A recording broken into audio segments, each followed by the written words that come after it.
You know, first off, I think what I'd like to do this morning is maybe just have a moment of silence.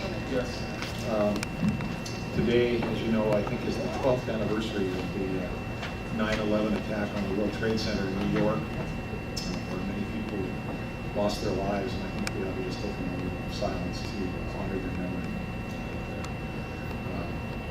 And hope that this never happens again.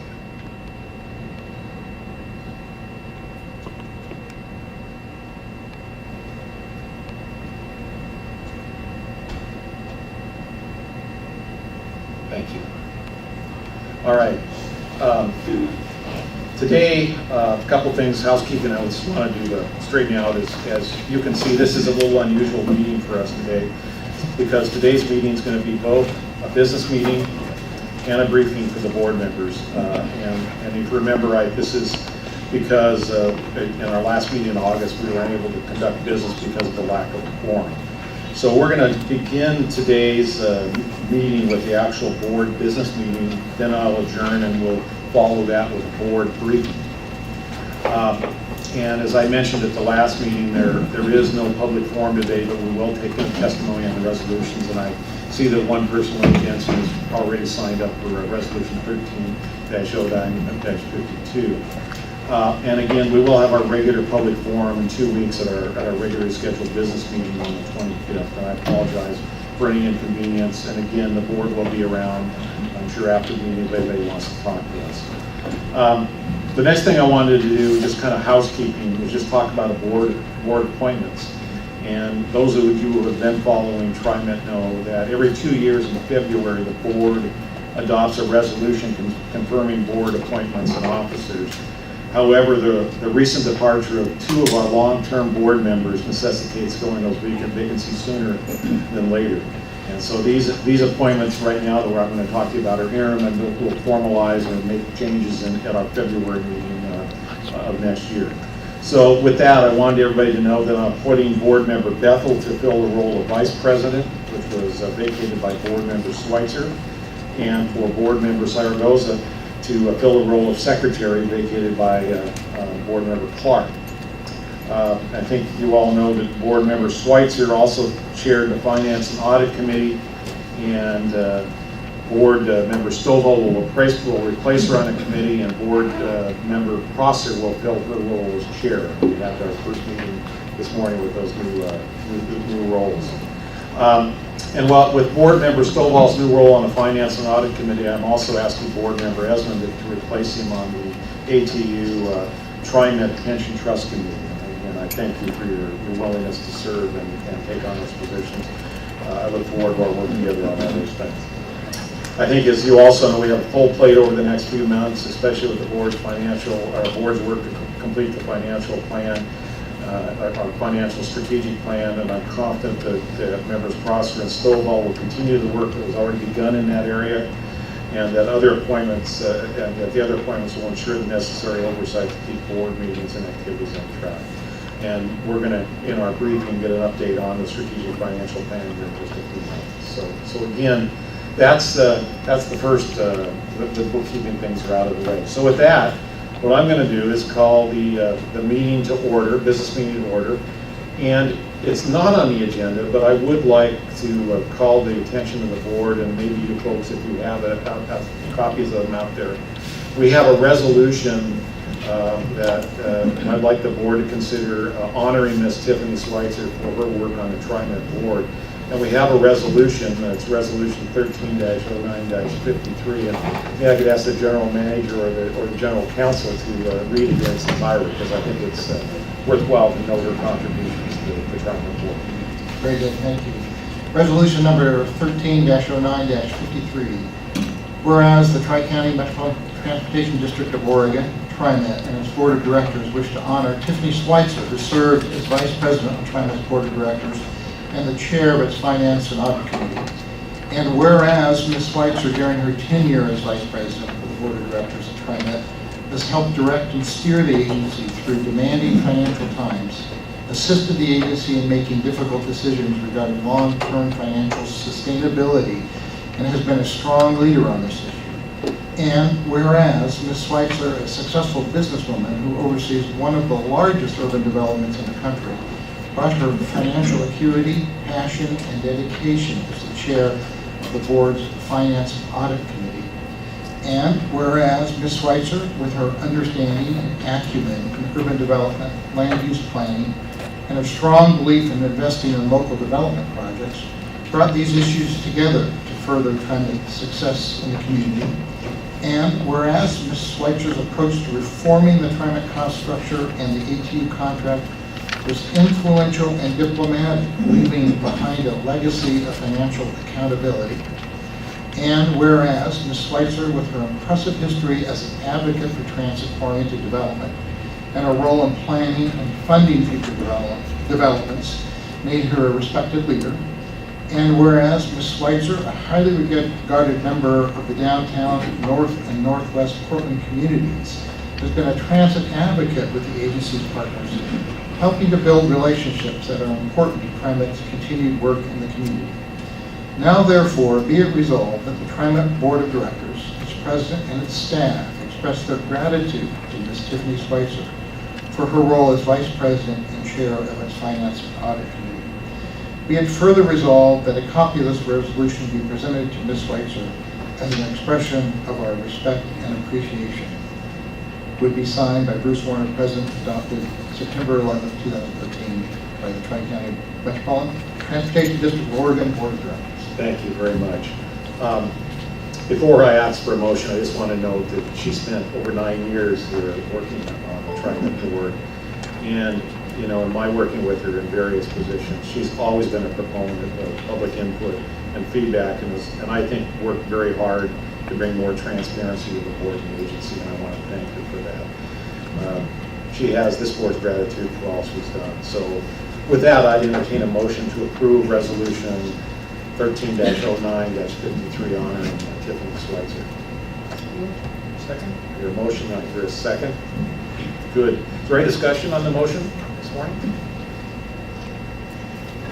Okay. Well, I guess I just need to say I think this is very nice, and hopefully we'll find some other opportunities to honor her in the future as we get some of the projects completed, and also I think just made some progress on some of the things that we've been working on for so long, like the strategic financial plan. So with that, I'll call for the vote. All those in favor of the motion to approve resolution 13-09-53 signify by saying aye. Aye. Any opposed? Any abstentions? Motion approves unanimously. Thank you very much for preparing that. I appreciate that. All right, the next item is the approval of the minutes of the July 14th, 2013 meeting. Do I have a motion to approve the minutes of the meeting of July 24th? So moved. Is there a motion? Second. I have a second. Is there any discussion or errors or omissions in the minutes? With that, then, I'll call for a vote. All those in favor of the motion to approve the minutes of July 24, 2013, please signify by saying aye. Aye. Any opposed? Hearing none, the motion approves unanimously. Okay, let's get right into the resolutions then. The first resolution that's noted on the agenda is 13-09-50, which is authorizing a contract with J.J. Skilton of Canada Limited for the purchase of track materials for the existing light rail track rehabilitation project. Mr. General Manager. Board President, members of the board, as you recall, in your budget, you actually did fund a number of rehabilitation projects. There's the general category of state of good repair. Recall that we had additional federal formula funds that came specifically for that purpose. In particular, there are a number of locations, as you know, on our existing, what was the original Banfield Light Rail line, which is now approaching 30 years old in service, and need replacement of track. And so, again, the typical way we do this is to procure the track work that is very specialized and has a long lead associated with it in advance of that, and then have to hand that off to the contractor to install. So this is part of that overall sequence of the repair and rehabilitation effort that was really initiated with the capital plan and the budget that you approved in fiscal year 14. Consistent with our procedures, this is a locally funded project. So we went through a two-step procurement here where actually invitation for bid with 4 bids that responded. And we found that the low bid was not responsive because it did not meet some of the requirements of the bid itself. So that left the low bid as H.G. Skelton, which is a firm out of Canada, and is a very qualified firm from all of our reference checking and work that we've done. The contract is an amount of $1,725,000 and a small change order allowance of $44,850. That's just in case the quantities change a tad during the final design process that we go through with the contractor. And that is well under our initial estimate of about $2.8 million for this work. So we're very pleased to have this very competitive bid, a very competitive environment for this work. I might just note that this is not, typically you would see this procured under a contract that's required by American provisions. Because this is locally funded, that provision doesn't apply to locally funded projects. In other words, we're not able to apply that preference, if you will, to American firms. But nonetheless, we think this is a very qualified firm, very capable of producing these materials. So with that, either I or members of our staff would be happy to answer any questions. Some questions from the board? Joe? I think I asked the question yesterday, called Neil, and he called again this morning. I was impressed by the list manufacturers, so satisfied that there isn't anybody out there, unfortunately, at this time, and went with Ken. Just perhaps to elaborate a bit, one of the desirable and rehabilitation work is to replace light with light. Much of the work that needs to be done, for example, at Holiday Street of 11 is the girder rail. Currently, there's also no U.S. manufacturer of girder rails, so this is one of the other issues that we face as we went through this.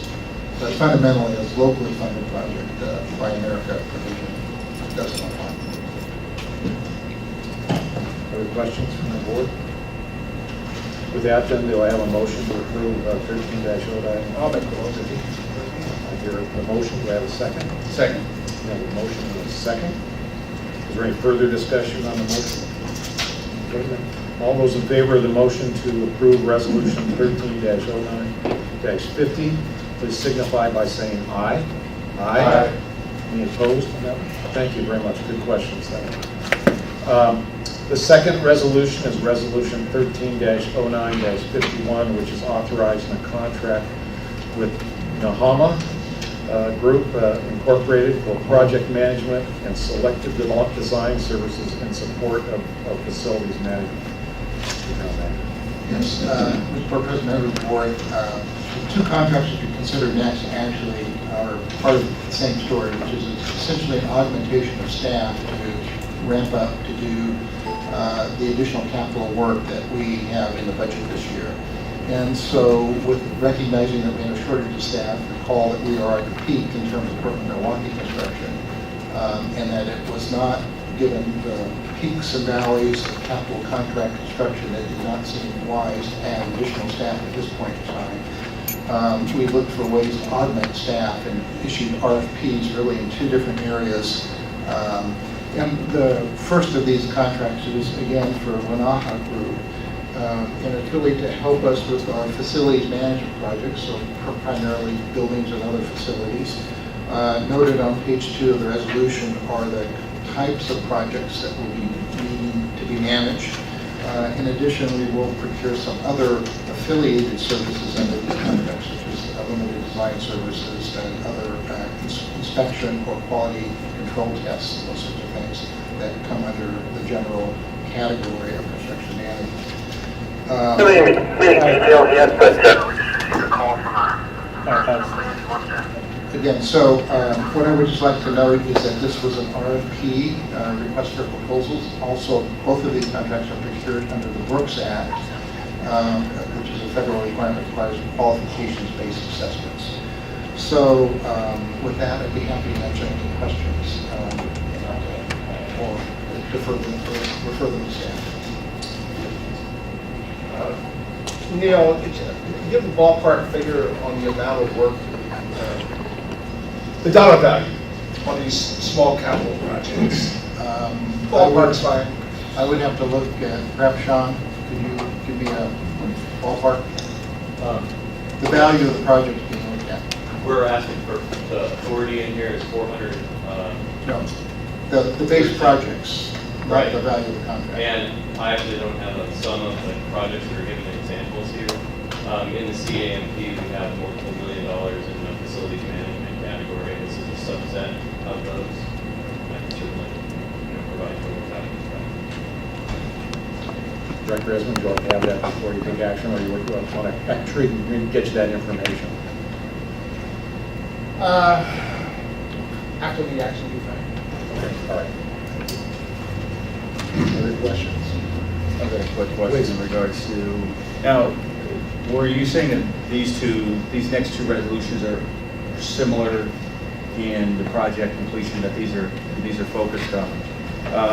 And I saw, I believe in this second resolution, I may not be correct, but a reference to the project budget, and this being inside of a project budget. And I was trying to just kind of wrap my mind around what project budget was that in reference to? So let me ask Sean, we're jumping to the second resolution, which I think is just fine. And if you could perhaps provide a little clarification about the project budget associated with that. Or Rob, okay, I'm sorry. On the second resolution, what we're talking about, we're not the budget. That's as far as I'm concerned. And so that is the first resolution also? No, I'm sorry, the first resolution is out of the regular TriMet capital program and not associated specifically with Portland, Milwaukee. So that's the difference. And perhaps I painted it with too broad of a brush at the outset. So, yeah, the first one is augmentation of staff for these projects within the capital improvement program. The second resolution is again, the startup director services for the Portland, Milwaukee project. So then on the first resolution that we're discussing currently, this services that we're trying to procure, we would be looking at procuring are in reference to these various projects, as you mentioned before, that are listed here. And the additional dollars for kind of this oversight and coordination, so that would be included in coming out of our capital budget. Yeah, the slice it very fine. This was budgeted in two places. There's a personal services budget associated with my department, provide project management, portion of the funding comes there. When we develop individual project budgets, given the soft cost assumptions there, we also budget for project management, construction management, RE services, and a portion of the funding will come from that source as well.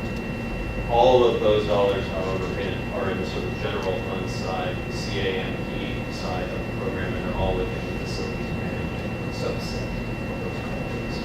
And that's in contrast with the varsity, which is part of the Portland, Milwaukee project. So I think what you're hearing here is maybe desire by the board to understand the magnitude of the actual projects themselves, the design services and other things are supporting. So maybe that's something you could put in some of the approximate costs of what, obviously you don't know until you open the bids on some of these, but Happy to do that. We'll be happy to bring that list to you. I would also note that these are all task order related contracts, so what I can do is provide that list to you before we issue any task orders. so he's going to ask what's task order, right? No. Okay. You got what? Are you finished with your firm? Well, I just had one more follow-up to that response in regards to what my main concern, not really concern, but my question leads to is, where there's usually, I can certainly understand the augmentation of staff based on what we have going on with Portland Milwaukee line. Was just educated and given some information as far as talent that's required around the region, and it's tough to acquire that talent when we've got competing projects going on, not just in the state but around the nation. And so augmentation of staff certainly is understandable. It's just sometimes additional and augmentation of staff comes at a premium. And as we see this in its singularity, it's sometimes difficult to kind of just understand what the overall impact is on the budget as we look at a single line item and make a decision on it to say, okay, 435,000 for this, how does that impact the overall capital budget? Now, I don't plan on, don't plan on ever getting to the degree that I'm highlighting every line. It's just looking for, that understanding as we consider things like this. It's not something that I think, for me, holds up the process of moving forward. It's just making sure that I have the clarity, but appreciate the answers.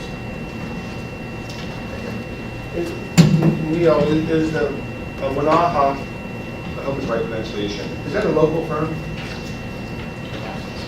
Wanaha is a local firm with offices in Fort Worth and Bend.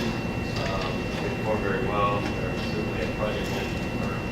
They also happen to be a DVD business. Thank you. Good. And I didn't ask on the last one, are there other questions from the board? Is there anybody in the audience that'd like to testify on this resolution? Here and then I would then entertain a motion to approve resolution 13-08-51. So moved. There's the motion. Second. Second, I hear a second.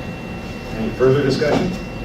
Okay, then I'll call the question on all those in favor of the motion to approve resolution 13-08-51, please signify by saying aye. Aye. Any opposed? Nope. Thank you very much. Motion is approved unanimously. Let's go on to the final resolution, which is resolution 13-09-52, which is authorizing a contract with Larson Consulting LLC for startup coordination services for the Portland-Milwaukee Light Rail Transit project. Mr. Gallanagher. Yeah, and Mr. Board President, members of the board, again, this is augmentation of staff. This is actually a position, a series of positions that we actually did recruit for, where we're unable to find a qualified candidate. We actually had somebody on the hook, they took another job before we could bring them on. But it is an incredibly important role, and so it requires a great deal of experience and skill. As we go through the startup of a project, it's a very elaborate process in terms of safety certification, in terms of training, in terms of coordination of all the different departments associated with operating service or maintaining the system.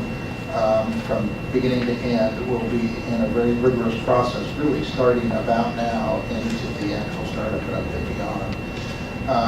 We have traditionally kind of appointed a startup director to lead those efforts and to coordinate them and to focus singly on them to make sure that they're done well. And I think that's paid very high dividends in terms of the quality of service that we're able to offer our customers from the very outset of the service beginning. So again, this is to provide those services. It's an augmentation of staff. It follows from an attempt to bring that person, this position on that was not successful, but we do need to move forward. Again, we believe this is a very important role. It was procured via RFP, the Brooks Act, again, qualifications-based assessments. And the resolution authorizes the amount of work and amount of $450,000, again, task orders will be used to control the budget and to make sure that we're where we need to be. With that, Rob Bernard would be happy to answer any questions. Any questions? Yeah. Where are they from? Larson. I mean, I'm sure it's a small universe. Yeah, they're out of Washington. Washington Yeah. State. State. Okay. Based out of Washington. And do they incur any liability in this? They have the standard liability coverage for professional contractors. Rob, if there's going to be, so maybe you can come to the microphone so everybody can hear your answers.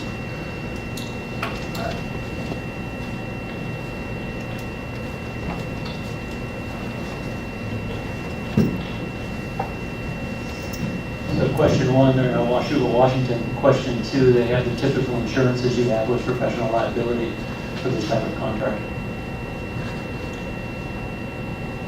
I haven't been involved in this kind of startup, but I've been something in a high-tech realm. I know it's very complicated. And there's, things go wrong. It's very expensive, very, very expensive. So, well, shoot. Can you send me any information about that, please? Sure, I'd be happy to. This particular person, this is looking for a single person to co-locate in our offices. And this happened to be the same person that ran the startup for the Portland Mall project that was done very successfully. So they have recent relevant experience managing this type of work.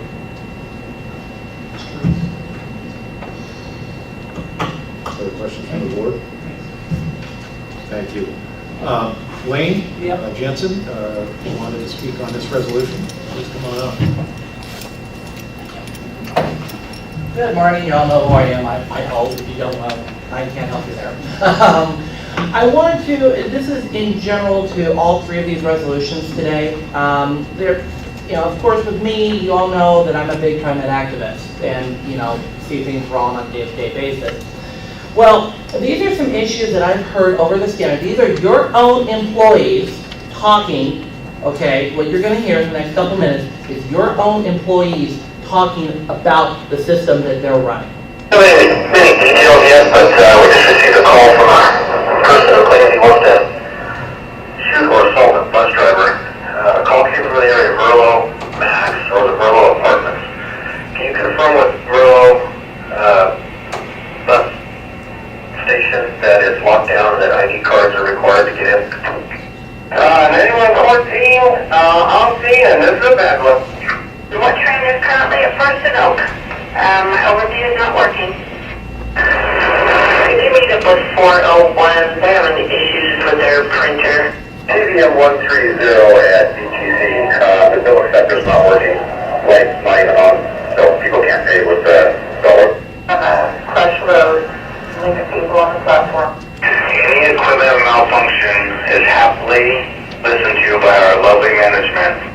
68 leaving Prescott, southbound. I'm still a crush load. I'm leaving people on the platform.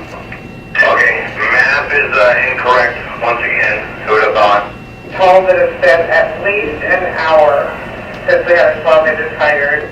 It appears that there is a white female in the trailer car that possibly has a shotgun under her coat or jacket.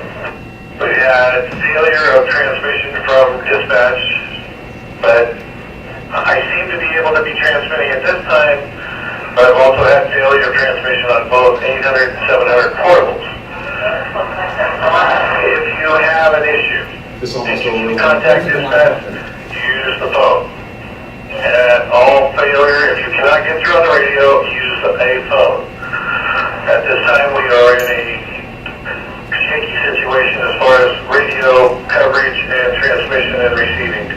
Clear at 1433. Now, those are just a few examples of the problems day to day with the system, okay? Yet this board seems to be approving millions of dollars for a new max line, okay, for the new max line, when we've got day-to-day problems that aren't being fixed. Radios, drivers getting threatened, people with weapons on the max.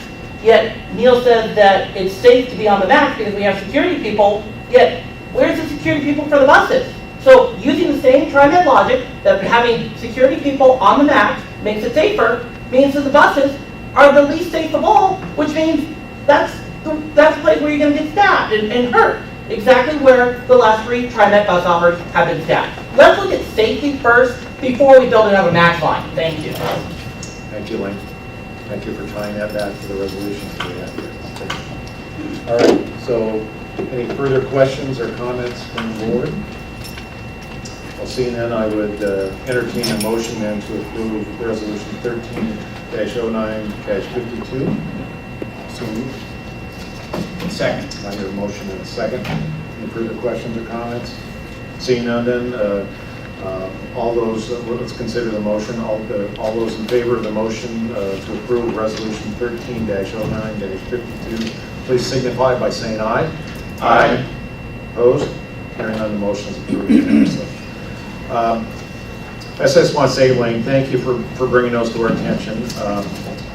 We are most concerned about the safety of the system. I think you know that this board has put a lot of priority for safety of the system, put a lot of resources, and we're going to continue to improve. And I'm confident of that. And so, again, thank you for bringing any of those issues to our attention.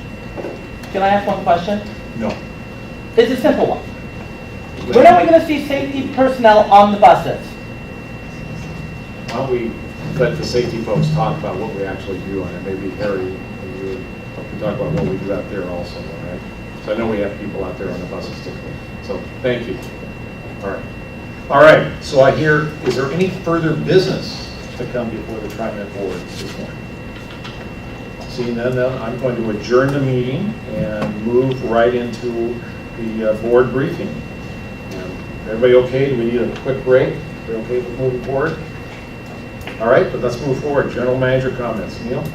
Thank you, Mr. Board President. Good morning, everyone. I do apologize. There's a number of items that I'll stumble through, but again, we haven't had a chance to get together for a while. I first wanted to acknowledge the collision with the pedestrian, the fatality that resulted that occurred last Thursday. I wanted to assure you that investigation is underway, and I'd ask Harry Supporter to come up and just give us a quick update on what our procedures are and how we're proceeding in this regard. Thank you. Good morning. The pedestrian accident of last week was indeed very tragic, and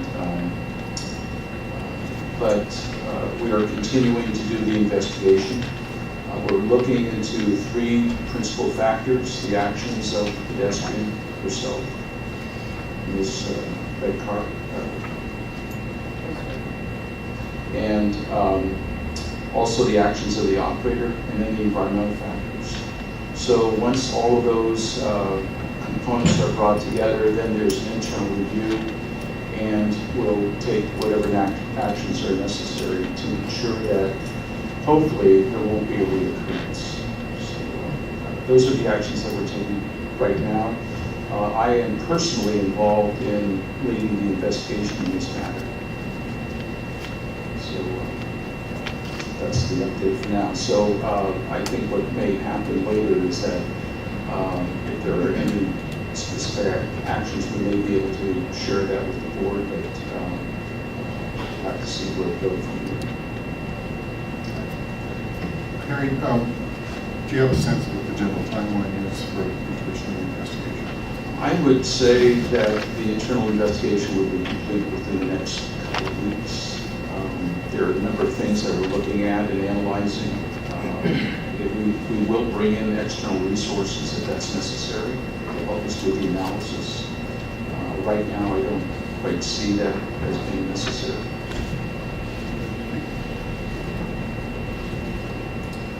Because I just would say it is unfortunate, it is tragic. I look forward to having some further discussions with staff about what occurred there.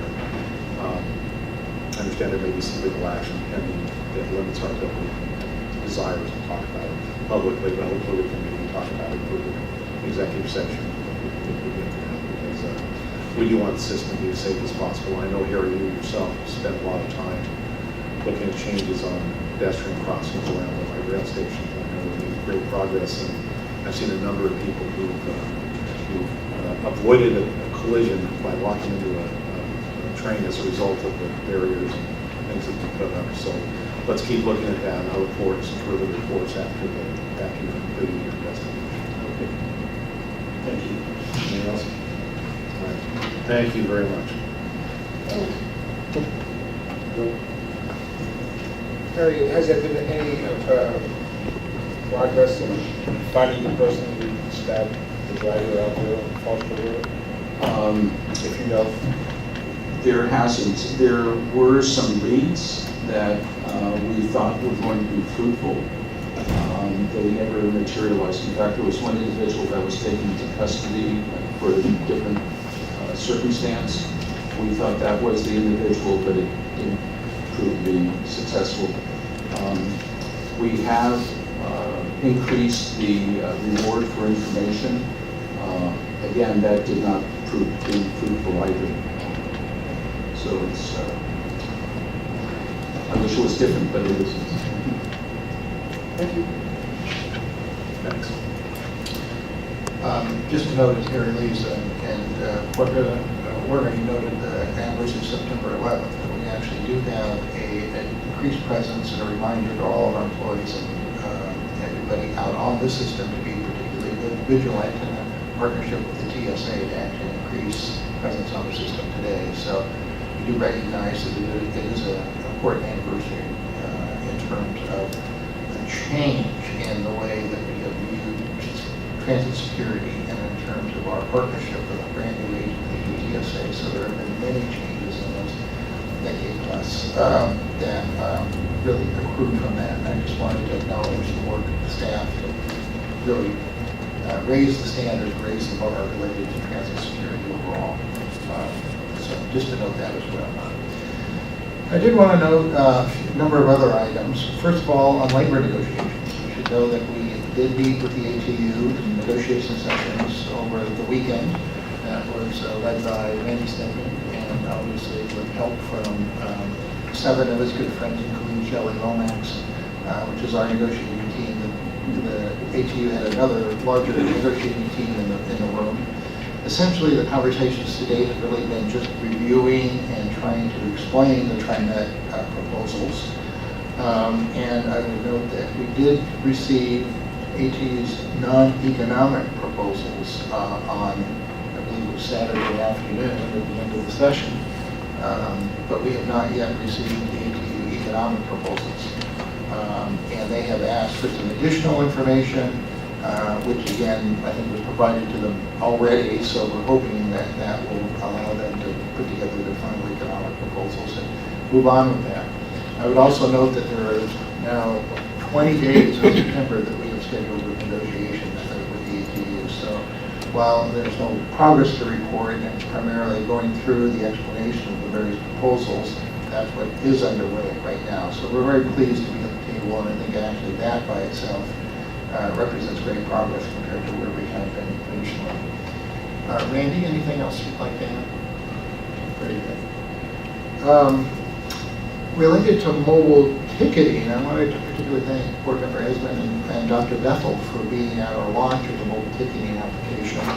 So I have now some updated as of 8 a.m. this morning numbers. We have over 16,000 downloads from Apple and Android stores of the app itself, so that's, I think, very successful. We've over nearly $100,000 in ticket sales and over 21,000 tickets sold. So I think it has a lot of promise related to really easing the burden of buying tickets and making it easier for people to do that in this new electronic age. So we're very pleased to have that underway. Again, I think we were the first in the nation to really offer for a system, but we're going to be followed very quickly by our colleagues in Dallas and elsewhere, which actually as of next week have another app out, so we'll be able to see this sort of emerging trend, I think, in transit fare technology. I think fundamentally we've gotten a lot of positive feedback on this, and I think it's been a very good effort on our part and our contractors, Transit Sherpa. I did want to note one particular piece of financial good news as well, and I'll tie these together in some comments to come, but we have gotten the final renewal rates for our medical insurance programs, if you will, for next year, and actually found that the renewal rates were less than our forecast had predicted, so we actually have some ability to capture some savings, particularly related to the non-union proposals. But in general, but in general, the rates of increase were less than expected. So, for example, for Kaiser it was 6.4% and around, and again, it depended on the particular program. For the union regions program, that was actually pretty darn flat, and as it was pretty flat for the non-union. Do you want to augment?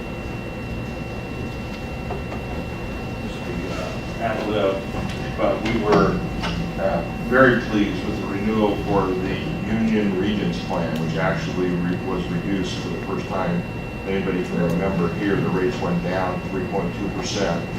And so there's a high correlation between the implementation of the new plan design pursuant to the arbitration award and passing on of the rate increase year over year And those two things occurred basically at the same time, September 1st and January 1st.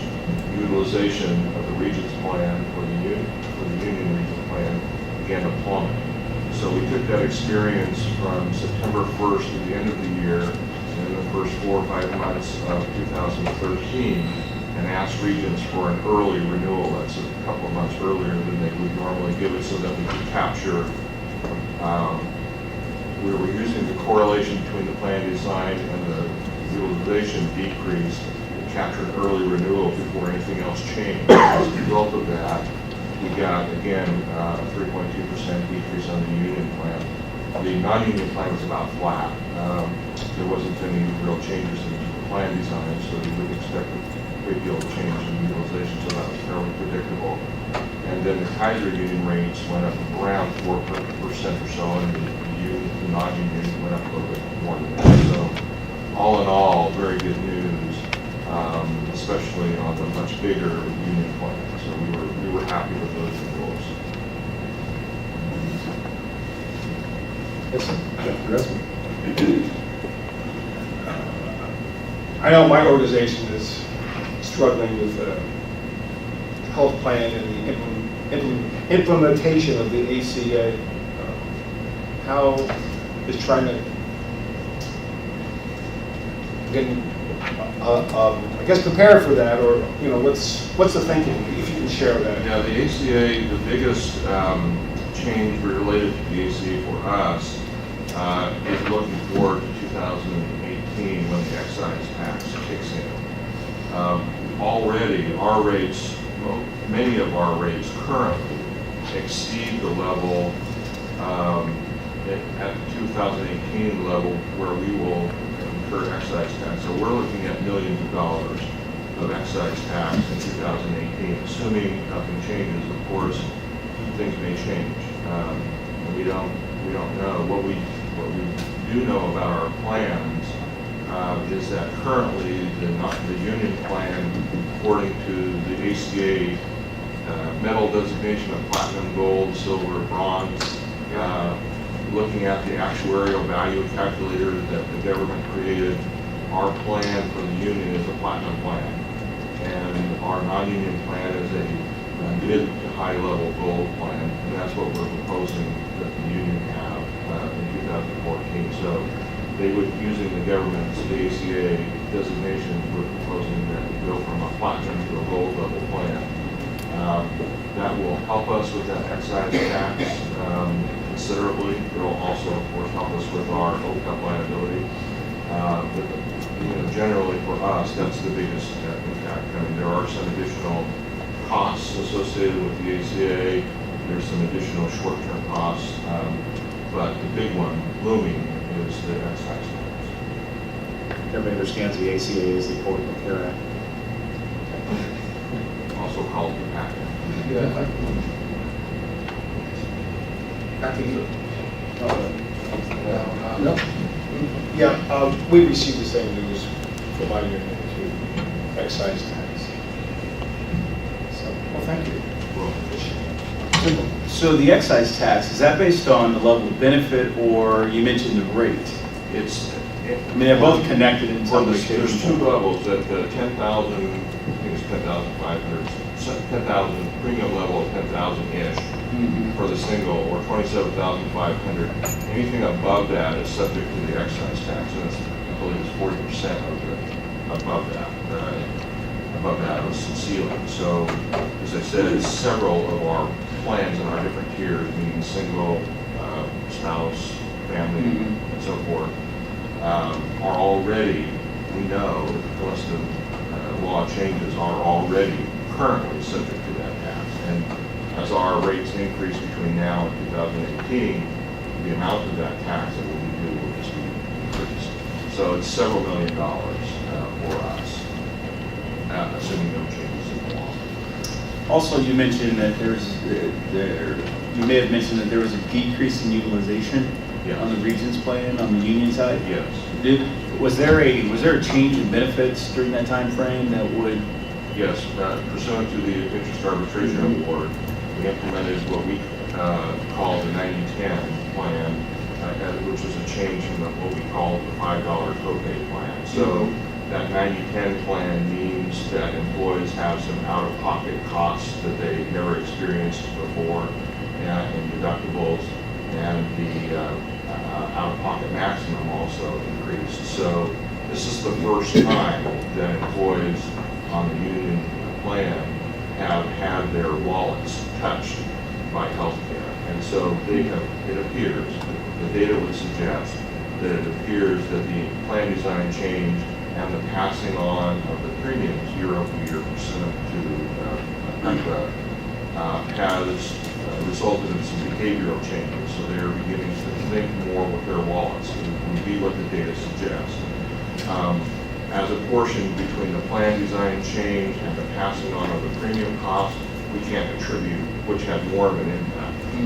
This basically happened at the same time. But what we know is utilization for many years continued to go up, premiums continued to go up, and as soon as those two things hit, it plummeted. And the magnitude was significant of that change in utilization. So I think the data, that correlation, that timing would suggest that people are beginning to think differently. And our plan basically, if you think about it very simply, it costs more to go get a generic bottle of aspirin off the counter than it did to have a prescription filled under the old plan. That's the richness that our former plan had. And so people are seeing that difference and are making different choices. Still a very rich plan.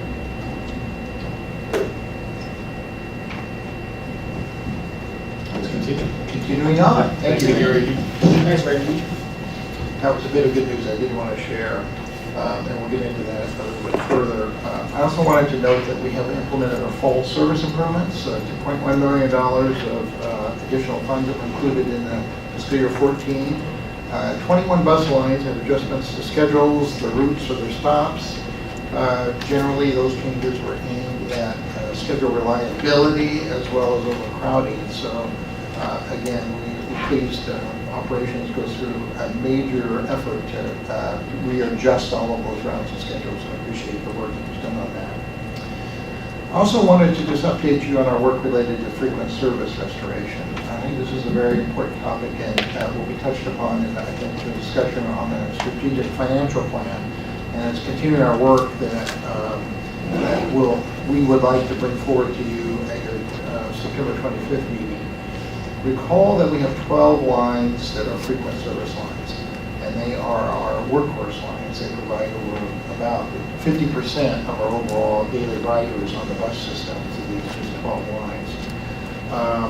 Remember that before the Great Recession, our standard for frequency was 15 minutes, and that would be with the exception of very late at night and certain evening periods during the weekend or at the very beginning of the day. But otherwise, 15 minutes over a very long span of service into the day.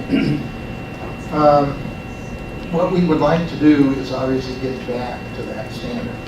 Important standard to establish, and it supports a number of different efforts. One is that we know that during the middle of the day and the weekends, that's when we actually see more transit-dependent riders on our system. And it's important, again, to provide very high-quality service during those periods of the day. Those span issues also provide access to jobs, particularly those who are perhaps out of the normal commute period, those shift jobs, service workers and others, retail workers and others. The frequent service line is actually been recognized in land use plans and it's important in other